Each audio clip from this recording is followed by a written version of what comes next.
ನಮಸ್ಕಾರ. ನಾನು ಶ್ರೀಧರ್ ಭಟ್, ತಿರುಮಲಾರ್ ಸಿದ್ಧರ ಪೀಠಂ ಕೊಯಂಬತ್ತೂರಿನ ಶಿವಯೋಗಿ ಶಿವರಾಜನ್ ನಡೆಸುವಂತಹ ಸಿದ್ಧರ ಪೀಠಂ ಅದರ ವಿದ್ಯಾರ್ಥಿ. ಅವರು ಅಂದ್ರೆ ಸಿದ್ಧ ಯೋಗದಲ್ಲಿ ನಾವು ಎರಡನೇ ಮನುಷ್ಯನ ಪುರುಷರ ಅವ್ಯವಸ್ಥೆಯನ್ನ ಇವತ್ತು ನೋಡುವ.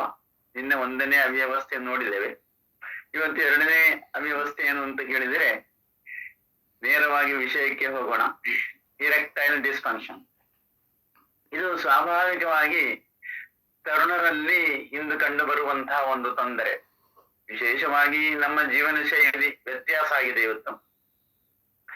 ಅದೇ ಸಂದರ್ಭದಲ್ಲಿ ಇದೆಲ್ಲದಕ್ಕೂ ಕಾರಣ ನಮ್ಮ ಮೇರುದಂಡ, ನಮ್ಮ ಏನು ನಾವು ಸ್ಪೈನ್ ಹೇಳ್ತೇವೆ, ನಾವು ಕುಳಿತುಕೊಳ್ಳುವಂಥದ್ದು ಇವತ್ತು ಎಲ್ಲಾ ತರುಣರು ಕೂಡ ಬೆನ್ನು ಬಗ್ಗಿ ಕುಳಿತುಕೊಳ್ಳುವಂಥದ್ದು. ಯಾಕಂದ್ರೆ ಇವತ್ತು ನಾವೆಲ್ಲ ಲ್ಯಾಪ್ಟಾಪಿನಲ್ಲಿ ಕೆಲಸ ಮಾಡ್ತಾ ಇದ್ದೇವೆ. ಎಲೆಕ್ಟ್ರಾನಿಕ್ ವಸ್ತುವಿನ ಜೊತೆಯಲ್ಲೇ ನಮ್ಮ ಜೀವನದ ಒಂದು ಭಾಗ ಆಗಿಬಿಟ್ಟಿದೆ. ಹಾಗಾಗಿ ಇದೊಂದು ನರಗಳ ದೌರ್ಬಲ್ಯದಿಂದ ಉಂಟಾಗುವಂತಹ ರೋಗ. ಒಂದು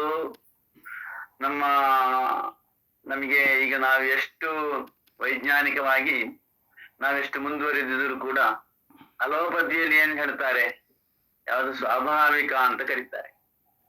ಇದು ತಾರುಣ್ಯದ ನಿರ್ವಹಣೆ ಹೇಗೆ ಮಾಡಬೇಕು ಅಂತ ಹೇಳಿ ಅದರ ಕೊರತೆ ಇದೆ.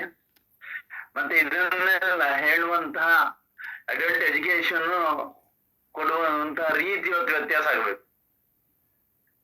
ಅದೇ ರೀತಿಯಲ್ಲಿ ಮತ್ತೆ ಶಾರೀರಿಕ ತೊಂದರೆಯಿಂದಲೇ ಇದು ಬರ್ತದೆ. ಇದು ಅನಿಯಂತ್ರಿತ ಡಯಾಬಿಟಿಸ್ ಇದ್ರೂ ಬರ್ತದೆ. ಅಂದ್ರೆ ಪೋಷಕ ಆಹಾರ ನಮ್ಮ ಶರೀರದಲ್ಲಿ ಅದು ಕೆಲಸ ಮಾಡಬೇಕು. ಮಾತ್ರ ಅಲ್ಲ, ಲೈಂಗಿಕ ಆರೋಗ್ಯವನ್ನು ಕಾಪಾಡುವಂತಹ ವಿಚಾರವನ್ನು ಮುಕ್ತವಾಗಿ ಎಲ್ಲ ವಿಷಯ ಗೊತ್ತಿರ್ತದೆ, ನಮಗೆ ಇನ್ನೊಬ್ಬರು ಹೇಳಿ ಆಗ್ಬೇಕಷ್ಟು. ಹಾಗೆ ಅದರ ಒಂದು ಕೊರತೆ ಇದೆ.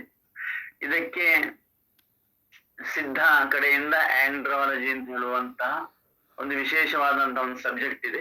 ಅದರಲ್ಲಿ ನಾವು ಇವತ್ತು ಏನು ಅಂತ ನೋಡೋಣ.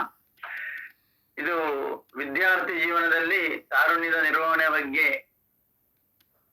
ಸ್ಪಷ್ಟವಾಗಿ ಕೌನ್ಸಿಲಿಂಗಿನ ಅವಶ್ಯಕತೆ ಇದೆ ಇವತ್ತು. ಅದಲ್ಲದೆ ಈ ಕಂಪ್ಯೂಟರ್ ಯುಗದಲ್ಲಿ ಸ್ಪೈನ್ ಡ್ಯಾಮೇಜ್ ಆಗ್ತದೆ, ಅದು ಗೊತ್ತಾಗುವುದೇ ಇಲ್ಲ. ಹಾಗೆ ಇದರ ಪರಿಹಾರವನ್ನು ನೋಡುವುದಾದರೆ ಪರಿಹಾರ ವ್ಯಾಯಾಮದ ಕೊರತೆ. ನಿಯಮಿತವಾದಂತಹ ನಿಶ್ಚಿತವಾದಂತಹ ವ್ಯಾಯಾಮವನ್ನು ನಾವು ಮಾಡಬೇಕು. ವ್ಯಾಯಾಮ ಯಾವುದು? ವ್ಯಾಯಾಮ ಅಂತ ಹೇಳಿದ್ರೆ ಒಂದು ಸೂರ್ಯ ನಮಸ್ಕಾರ, ಅದನ್ನು ಬೇಸಿಕ್ ಆಗಿ ತಗೊಳ್ಬೇಕು. ಅದಲ್ಲದೆ ನಮ್ಮ ಮೇರುದಂಡಕ್ಕೆ ಸಂಬಂಧಪಟ್ಟಂತಹ ಫ್ಲೆಕ್ಸಿಬಿಲಿಟಿಗೆ ಸಂಬಂಧಪಟ್ಟಂತಹ ವ್ಯಾಯಾಮವನ್ನು ಮಾಡುವುದಾದರೆ ಧನುರಾಸನವನ್ನು ಮಾಡಬಹುದು ನಾವು. ಮತ್ತೆ ವಿಪರೀತ ಕರಣಿಯನ್ನು ಮಾಡಬಹುದು. ಅದು ಮತ್ತೊಂದಿರುವಂತಹದ್ದು ಮೇರುದಂಡಾಸನ. ಅದನ್ನು ಎಲ್ಲ ಪ್ರಾಣಾಯಾಮದ ಜೊತೆಯಲ್ಲಿ ಮಾಡಬಹುದು. ಇಷ್ಟು ಮಾಡಬೇಕಿದ್ರೂ ಕೂಡ ವಿಶೇಷವಾಗಿ ನಮಗೆ ಯಾವ ಯೋಗಿಗಳು ಯೋಗಾಸನದ ಗುರುಗಳು ಹೇಳಿದಂತ ಒಂದು ವಿಷಯ ಶಿವಯೋಗಿಗಳು ಶಿವರಾಜನ್ ಹೇಳ್ತಾರೆ. ಅದಂದ್ರೆ ನಾಡಿ ಚಾನಲ್ ಆಕ್ಟಿವೇಶನ್. ಇದರಲ್ಲಿ ಸೂಕ್ಷ್ಮ ನಾಡಿಗಳಿದೆ, ಉಪನಾಡಿಗಳಿದೆ, ಸ್ಪೆಷಲ್ ನಾಡಿಗಳಿದೆ. ಇದನ್ನೇ ಆಕ್ಟಿವೇಟ್ ಮಾಡಬೇಕು. ಈಗ ಕಂದರ್ಪ ನಾಡಿಂದ ಉಂಟು, ಅದು ಆಕ್ಟಿವೇಶನ್ ಮಾಡಬೇಕಿದ್ರೆ ನಾವು ನಿಜವಾಗ್ಲೂ ಕೂಡ ಮೂಲಾಧಾರವನ್ನು ಆಕ್ಟಿವೇಶನ್ ಮಾಡುದು. ಈ ಎಲ್ಲ ಸೂಕ್ಷ್ಮ ವಿಚಾರವನ್ನು ಹೇಳಿಕೊಡುವಂತಹ ವ್ಯವಸ್ಥೆ ನಮ್ಮ ಸಿದ್ಧರ ಪೀಠದಲ್ಲಿದೆ. ಇದರ ಜೊತೆಯಲ್ಲಿ ಆಹಾರವನ್ನು ನಾವು ಈಗ ಯಾವುದು ವಿಶೇಷವಾಗಿರುವಂತದ್ದು ನುಗ್ಗೆ ಕೊಡು, ಅದರ ಬೀಜಗಳು ಹೌದು, ಅದರ ಮರದಿಂದ ಬರುವಂತಹ ಒಂದು ರೀತಿಯ ರೆಸಿನ್, ಅದನ್ನು ನೀರಿನಲ್ಲಿ ಕೊಡಿದ್ರು ಸಾಕು. ಮತ್ತೊಂದು ಹೇಳ್ತಾರೆ ಮುಸುಕ ಅಂತ ಕರೀತಾರೆ, ಅಜ್ಜಿ ಬಟ್ಲಕ್ಕಾಯಿ ಅಂತ ಒಂದು ಕನ್ನಡದಲ್ಲಿ ಕರೀತಾರೆ. ಒಂದು ಬಹಳ ಚಿಕ್ಕದಾದಂತಹ ಹಣ್ಣು, ಅತ್ಯುತ್ತಮ ಕೆಲಸವನ್ನು ನಿರ್ವಹಿಸ್ತದೆ ಇದು. ಇದೆಲ್ಲ ಸಿದ್ಧ ಔಷಧದಲ್ಲಿ ಇರುವಂಥದ್ದು. ಇದರ ಜೊತೆಯಲ್ಲಿ ಮುಂದೆ ನಾವು ಹೇಗೆ ಪೋಷಕ ಆಹಾರವನ್ನು ಸೇವಿಸಿಕೊಂಡು ನಮ್ಮ ಜೀವನ ಶೈಲಿಯನ್ನು ಯಾವ ರೀತಿ ಇಟ್ಕೊಳ್ಬೇಕು ಅಂತ ಹೇಳುವುದರ ಬಗ್ಗೆಯೂ ಕಂಪ್ಯೂಟರ್ನಲ್ಲೇ ಕೆಲಸ ಮಾಡುವಂತವರಿಗೆ ಒಂದು ಮಾಹಿತಿ ಬೇಕು.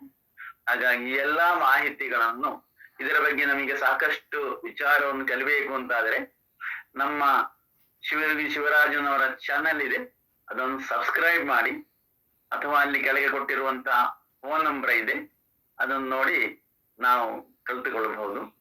ನಮಸ್ಕಾರ.